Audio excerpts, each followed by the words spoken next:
স্বাস্থ্য কেন্দ্ৰৰ সমূহ কৰ্মচাৰী অজন্য তথা এই বিদ্যালয়ৰে গণ্যমান্য শিক্ষক শিক্ষয়িত্ৰীসকল আৰু উপস্থিত গণ্যমান্য ব্যক্তিসকল আৰু কণ ছাত্ৰ ছাত্ৰীসকল, আজি এই স্বাস্থ্য সেৱা অভিযান 4 উপলক্ষে আমি এই শিবিৰ উদ্বোধন কৰিবৰ বাবে আমি সমবেত হৈছোঁ। আজি এই শিবিৰ উদ্বোধন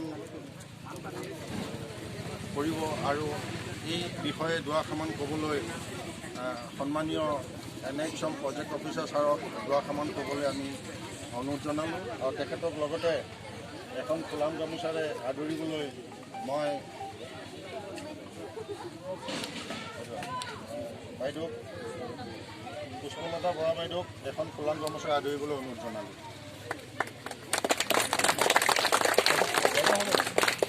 ইয়াৰ পিছতেই আমাৰ সীমানাবস্তি প্ৰাথমিক স্বাস্থ্য কেন্দ্ৰৰ মহকুমা চিকিৎসা স্বাস্থ্য বিষয়া ডক্টৰ পঞ্চম কুমাৰ বৰা ছাৰ, তেখেতক এখন ফুলাম গামোচাৰে আদৰিবলৈ মই অম্বিকা দাস বাইদেউক অনুৰোধ জনালোঁ।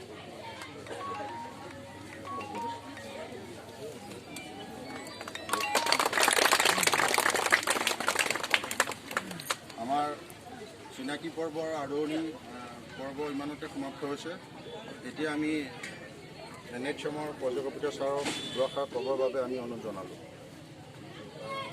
বেছি সময় নলওঁ, মই চবকে কংগ্ৰেচুলেট জনাইছোঁ কি ইমান ধুনীয়াকৈ আপুনি এৰেঞ্জমেণ্টবিলাক কৰিছে আৰু এইটো মোৰ প্ৰথমবাৰ মই হেল্থ কেম্পত আহিছোঁ। বিচাৰি আছোঁ কি আৰু হেল্থ কেম্পটো আৰু কেনেকৈ ধুনীয়াকৈ কৰিব পৰা যায়, ইয়াত যি যি ইছ্যুজ আছে, যি যি চেলেঞ্জেছ আছে, সেইবিলাক আমি কেনেকৈ আৰু ধুনীয়াকৈ সমাধান কৰিব পাৰোঁ, সেইটোৱে চাবলৈ আজি মই আহিছোঁ। আৰু ইয়াত আহি বিৰাট ভাল লাগিছে। মই ল'ৰা ছোৱালী আছে, ধুনীয়াকৈ খেলি আছে ইয়াত আৰু চব টিম সময়ত আহি পাইছে, কিন্তু মই দেখিছোঁ ৰেডি হৈ